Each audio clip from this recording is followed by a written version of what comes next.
Welcome to HRUnpacked, a podcast about HR workplace issues, where we analyse and then discuss the latest developments in HR and employment law that impact both employers and employees.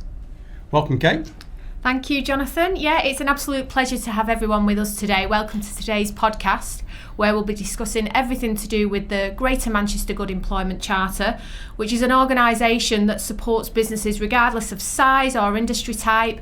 And we're absolutely delighted to have Ian MacArthur with us today, who's the Director of the Greater Manchester Employment Charter. So Ian, thanks for joining us. Really pleased to be here.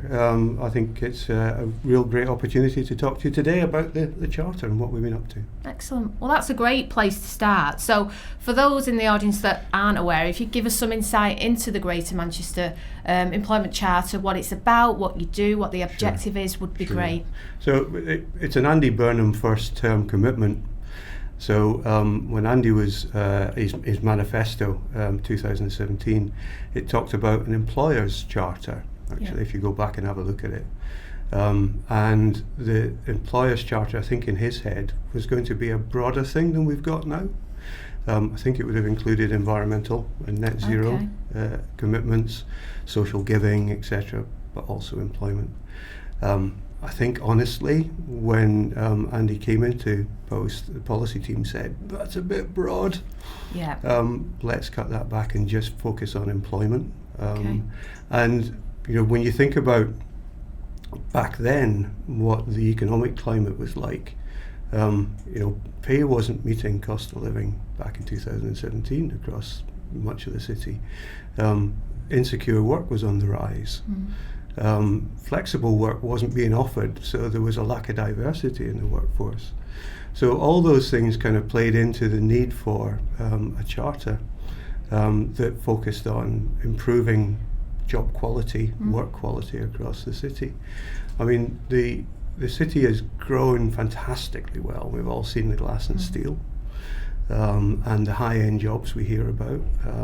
But what that leads to is a long, low productivity tail of work. So, you know, your baristas, your logistics people, your cleaners, you know, there's a lot of low productivity work in the economy then and still there.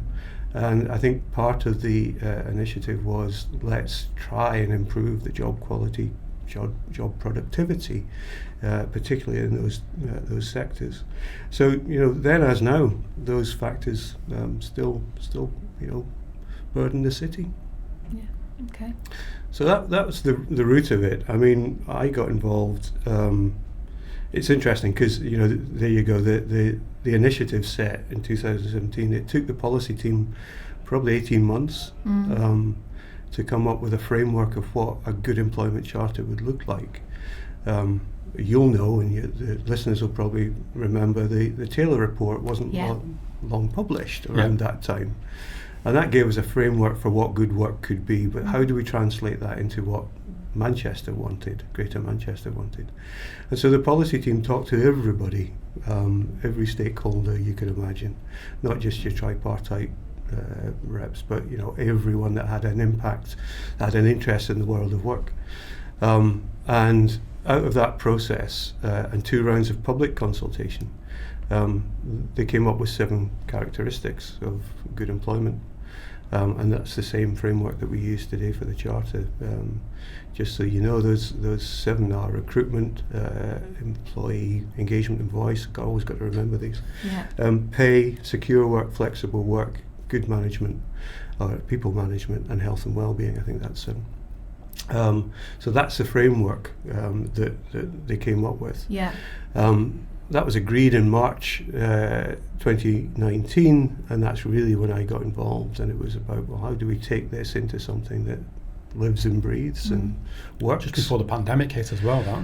Oh, tell me about it, because we launched the supporters tier. There's 2 tiers to the Charter. So anyone can become a supporter to the Charter.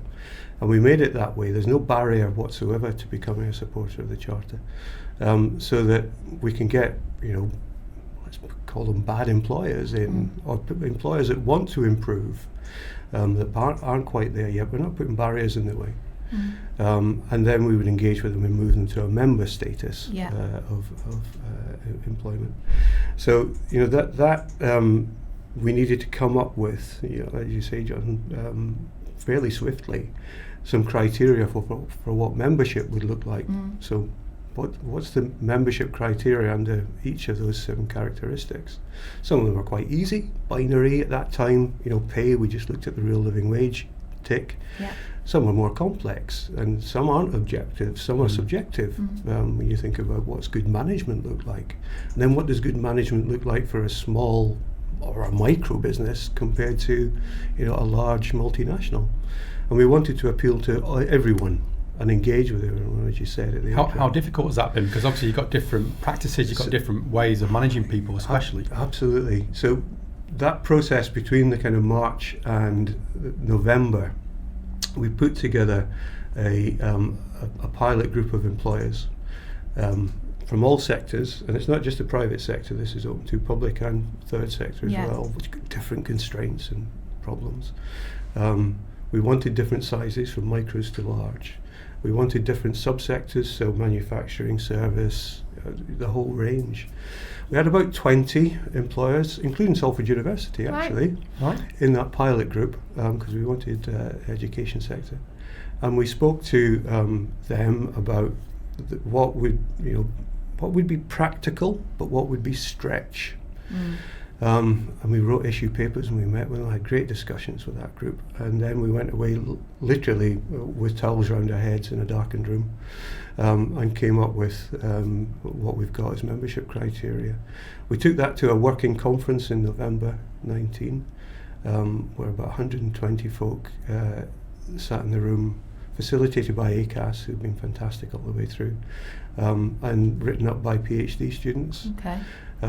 They can listen and write at the same time. It's amazing.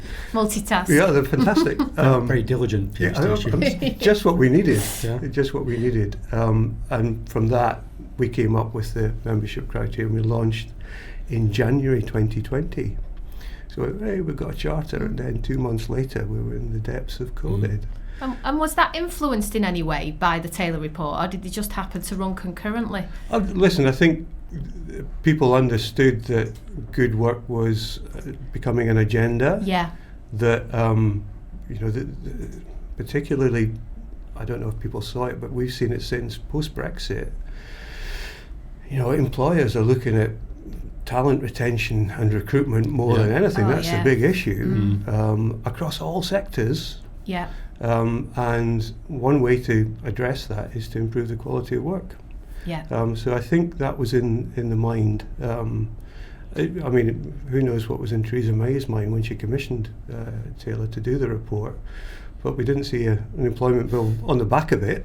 So in many respects, it was like, well, if nothing's coming from government, given the convening power of combined authorities and mayors, let's do something in this space. So that's where it came from. Okay.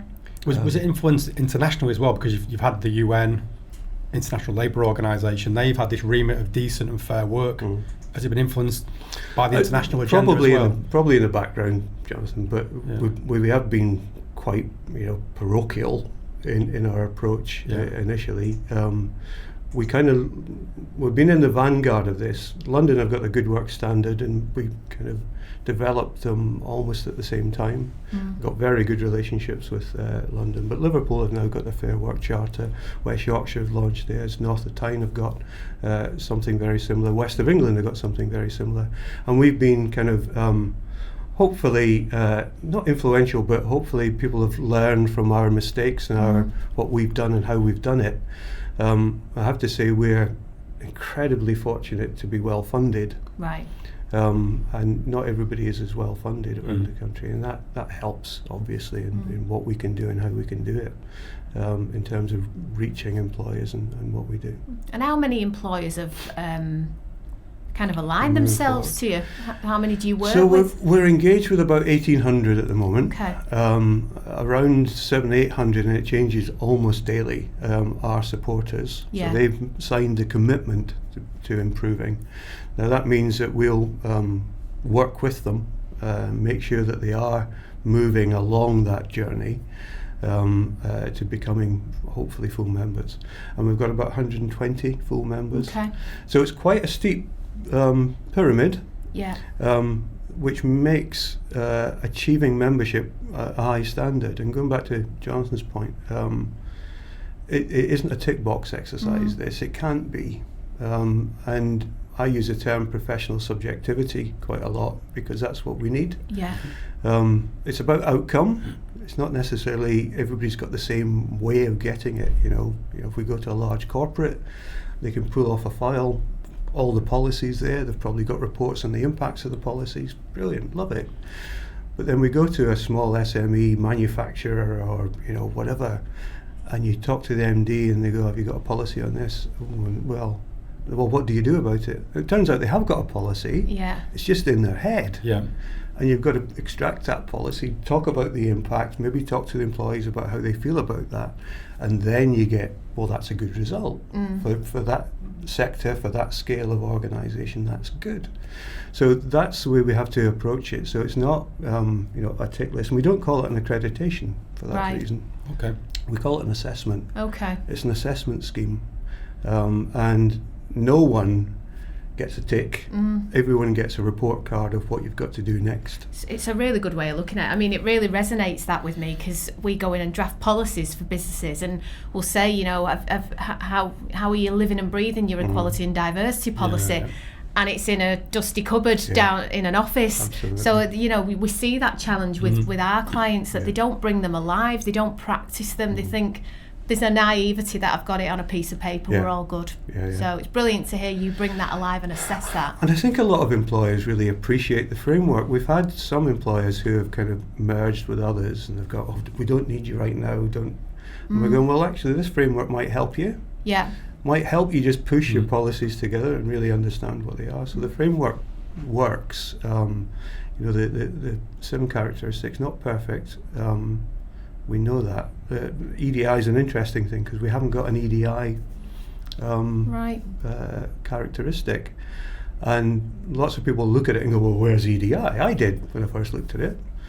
And it's woven all the way through. It's a golden thread, isn't it? That's the way of looking at EDI now. It should be always there permanently. Exactly right. Yeah. And that's the way we've designed it. And we did have we review the charter every year from a perspective, and we looked at it from EDI perspective, and we upped some of the criteria in the membership. Things like we've asked for gender pay gap reporting for less than 100 or for 100 employees. Similarly with ethnicity pay gap reporting. Yeah. Just to tweak that, making sure that people have got a written contract that they understand. Yeah. Written in simplistic language and explained. Or communicated in a way. Yeah. English may not be your first language. Yeah. You've got an English. Well, what's the point? You might, you may be a deaf employee with British Sign Language. How do you, communicate? Yeah. Just triggering thoughts about those sorts of things that we've now woven through the charter. It's fascinating though where we're going now because. COVID, Brexit, cost of living crisis, kind of turned the world of work on its head. So we wrote this in 1819, and we're going, is it fit for where we are now? Yeah. And charters are, and we should know in Manchester, charters are things that you plant a flag and you go, let's rally round that, let's go chase it. So there's no point our charter being kind of, well, that's standard practice now. Or who knows, if we change a government, we may see the statute book draw close to where the charter is. So we need to be thinking about what's ahead. And we'll be doing that over the next year, 18 months or so. Things like flexible and hybrid work. Whilst it has always been part of the charter for the right reason, it's now become commonplace and difficult to manage in many places. So how do we address the charter around that? We talked about real living wage as the pay domain. We've tweaked that already about sick pay. Yeah. It became very obvious through COVID that sick pay was essential for first workers that are facing the public. We were spreading the disease with low-paid workers who didn't have sick pay to fall back on. So they were going out, no fault of their own, but they needed to work. But they weren't going to give up because they had a sniffle. Yeah. So we needed to bring in sick pay. But what does a broader remuneration package look like nowadays? Do we include pensions? There's a thought, which we don't at the moment. So there's a whole range of things and then things that weren't even discussed back then. AI. What's AI going to do to the quality of work? And I know the Institute of Future Work's done quite a bit of work on that. So we'll be feeding from that to see, well, what does that mean for a charter? I mean, the pace of change is incredible this year. Yeah, it's frightening, really, isn't it? Yeah, even in April alone, there's 7 confirmed changes in law. Yeah. So, if there was ever a year of change, it's this one, isn't it? Yeah, it's the unknown of it as well, because I know at one of your Peninsula's events, they talked about the legality of AI. There's no real law, is there, around it at the moment? That's what the frightening aspect of it is. It's the ethics and the law hasn't been regulated yet, and that's what's frightening about it. And we've had a previous guest on the podcast where she talked about AI and its usage, and it's really unmanaged at the moment. And we've done some research with Peninsula and compared AI systems and Peninsula systems, very, very accurate, but not as comprehensive. Yeah. And ChatGPT, for example, is not comprehensive, but there's lots of information, but it's inaccurate, a lot of it. So it's making sure you're getting the right information as well. It's quite frightening, really. Yeah, and the bespoke systems that are lying behind a lot of decisions that we're not actually seeing. And I think you can go back in history and think, well, are we just repeating a kind of Rage Against the Machine sort of thing? Yeah.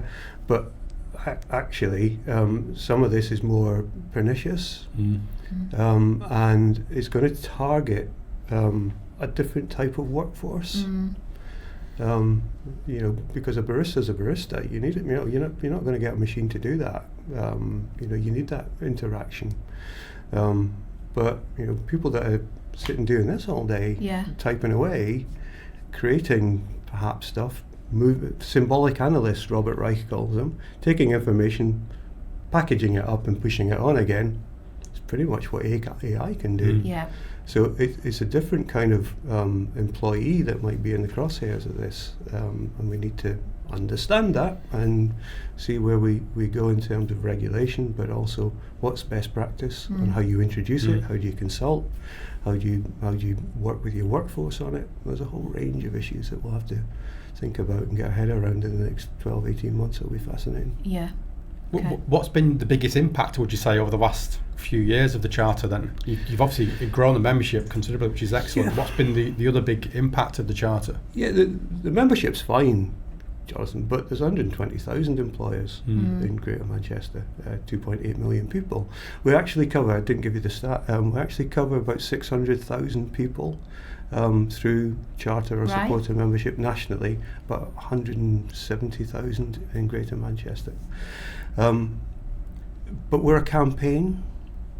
We're a campaign more than we are. The engagement of employers and taking them through that process I've described is fantastic, brilliant, exemplars, great. We do that, but we want to make a noise about what good employment is. And we cut loose last June. We had the country's first Good Employment Week. And some of your listeners may have seen, we had a tram wrap, we had a bus wrap, we had all the interchanges at TFGM had posters about Good Employment Week.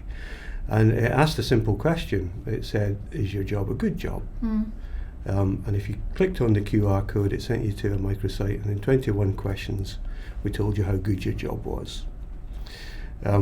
We didn't actually tell you how good it was. We just gave you a percentage. We weren't going to be that judgmental. But you could judge if you had a job that scored 40%. Well, maybe you should do something about it. The idea was to inform and empower employees about what good looks like. Yeah. And when you answered a question, say, for instance, have you got a written contract? Yes, no, don't know.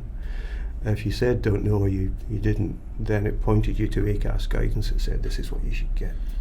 So we hopefully informed people as well as opening their eyes to what good should be, and hopefully asked a few questions on the demand side of what good could look like. And we also, during the week, we launched a Young People's Pack for people entering the world of work, largely aimed at sixth form colleges, but we're now working on something for the universities as well, so that people entering the world of work have got armed with the right questions to ask at interview or at their 6 months probation review, whatever that they've got in their mind. And they're consumers as well as employees these days, aren't they?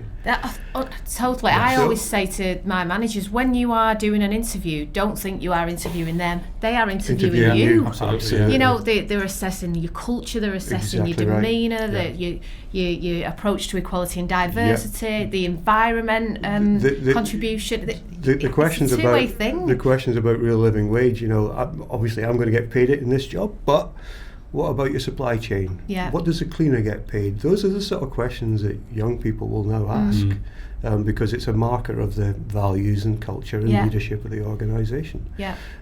So we know the kind of the shoes on the other foot right now in that relationship because of the state of the labour market. So it's important, we think, to try and inform that. And that's part of the campaign, back to the impact question. We'll be doing it again this June, 17th to the 21st of June. And we'll be focusing on EDI this time. It will feed into our review of the Charter, but we also want to help people understand what equity in work means, where the barriers are, and hopefully help some employers understand. Because most of the employers that work with us are wanting to improve. It's a coalition of the willing.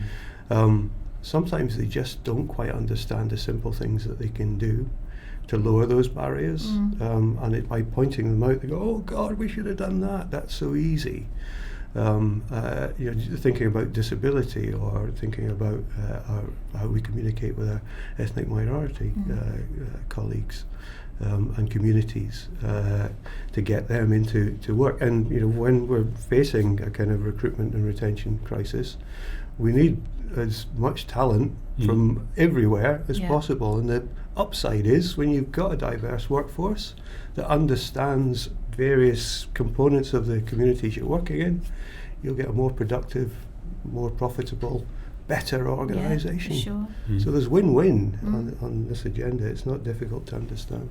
And recruitment and retention is obviously a really challenging area for all employers, but what other areas do you come across, Ian, where employers are really challenged with regards to employment, and any recommendations really around that? I think they are challenged around EDI issues, particularly as people understand they need to do something about it. But they're going, well, what's the first step? And in some aspects of EDI, people are scared to even talk about it in case they offend. So it's about just building that confidence in those areas. We find barriers around real living wage still in some sectors. I mean, the target sectors we want to work with are those where precarious work exists, where low pay is. And the £12 rate that was announced in October for the real living wage, a lot of employers went, we hadn't budgeted for that. It's a big increase, wasn't it? It's 10%. It was 10%, and most of them had been budgeting for about 7-8 maybe. So the sharp intake of breath. But 6 weeks later, the living wage was announced from the Low Pay Commission, accepted by government at 11.44.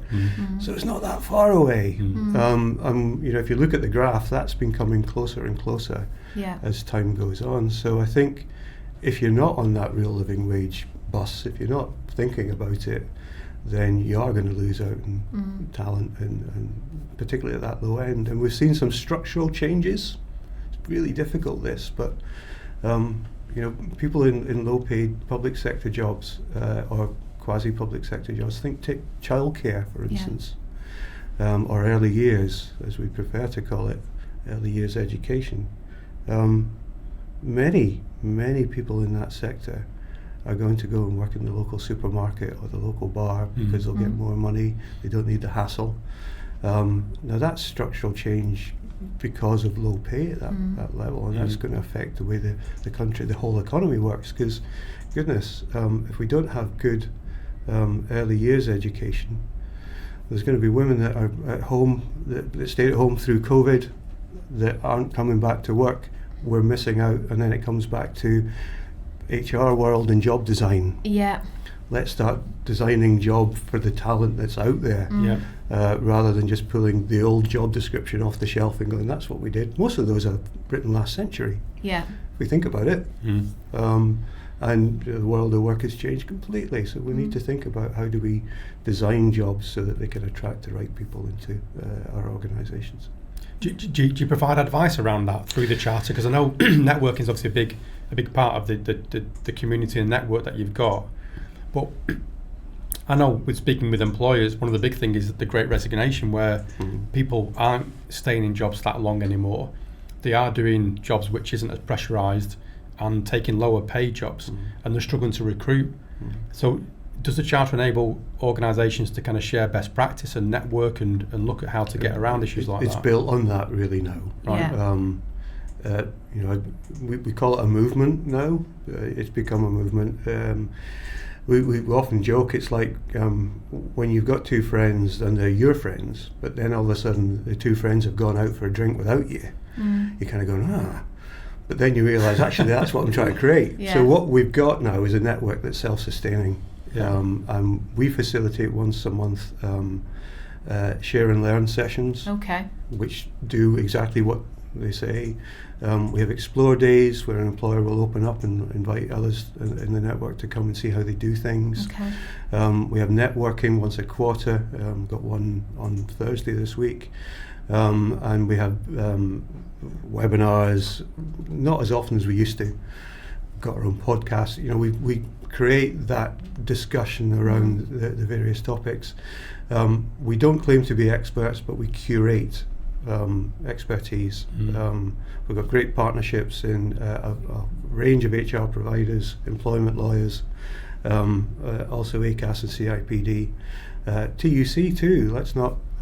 They've been core founders of the charter, and very often have got real great practice and insight to share as well. So we use all our partners and help support employers in that way, Jonathan, rather than just being that kind of funnel to assessment and get a badge from the mayor every now and again. Yeah. I like that analogy of your friend going out to the pub and you don't go out, and you're worried about missing out, and then you do want to go out, don't you? And then FOMO. Yeah. FOMO, yeah. We've all got FOMO. Absolutely. So how can businesses get involved with the charter then? What's the kind of initial process? Well, it's really simple. Visit our website, and I can't remember the tab, but it'll say get involved, something like that.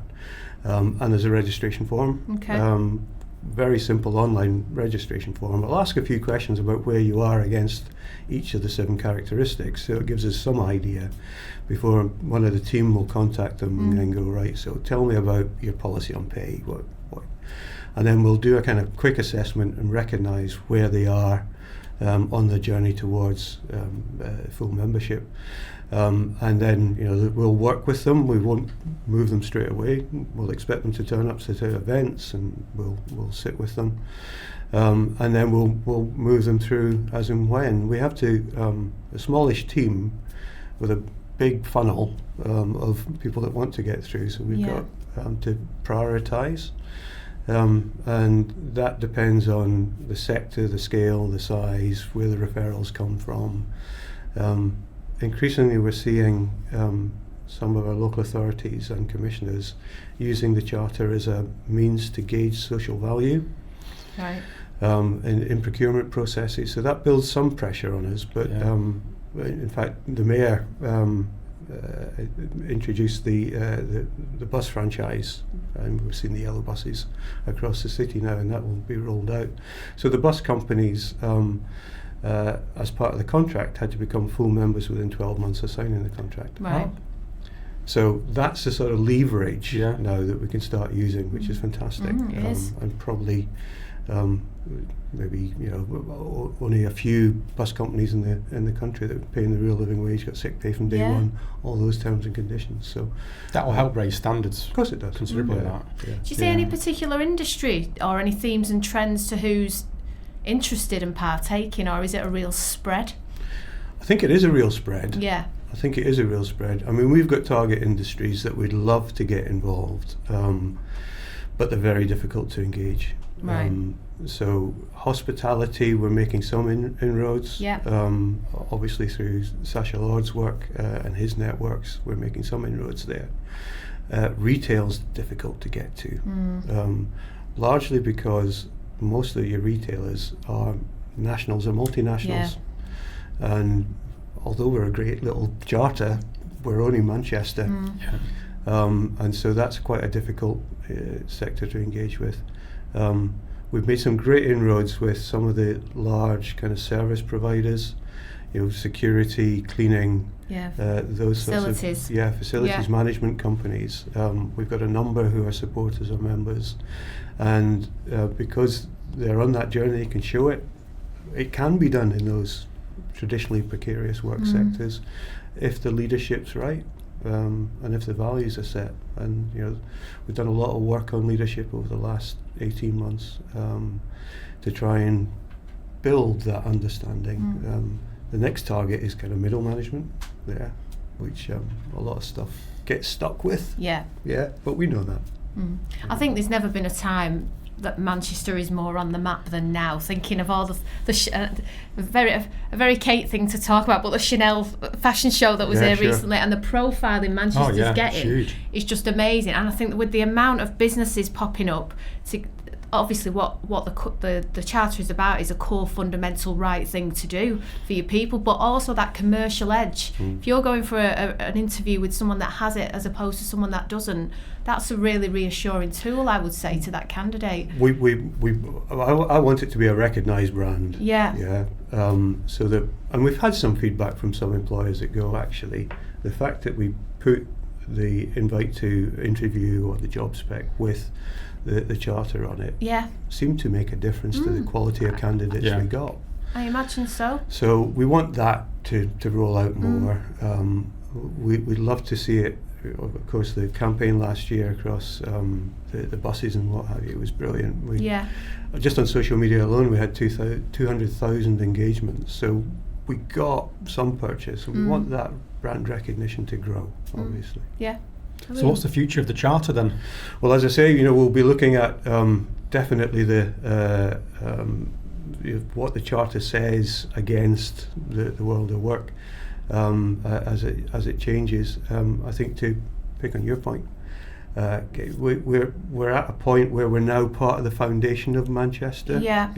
We're part of the infrastructure where if someone's thinking about doing something, they'll link it back to us.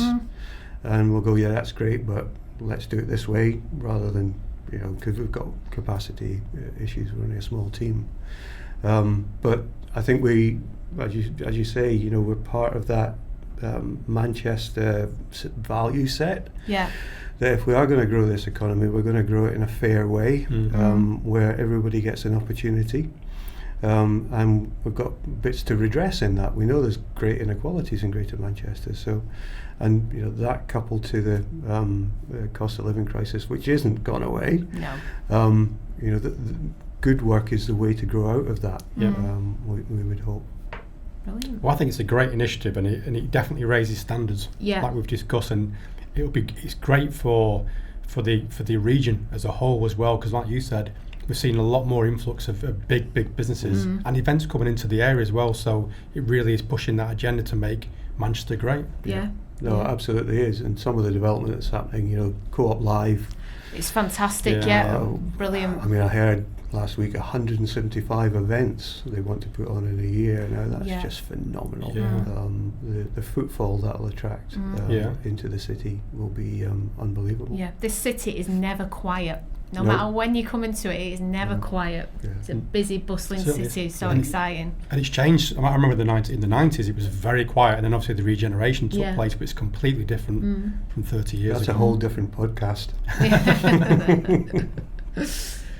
Brilliant. Okay. Yeah. Good stuff. So thank you very much for coming Ian. in, and good luck with the charter for the future. Pleasure. Just finally to say that if anybody's interested, do go onto our website, sign up.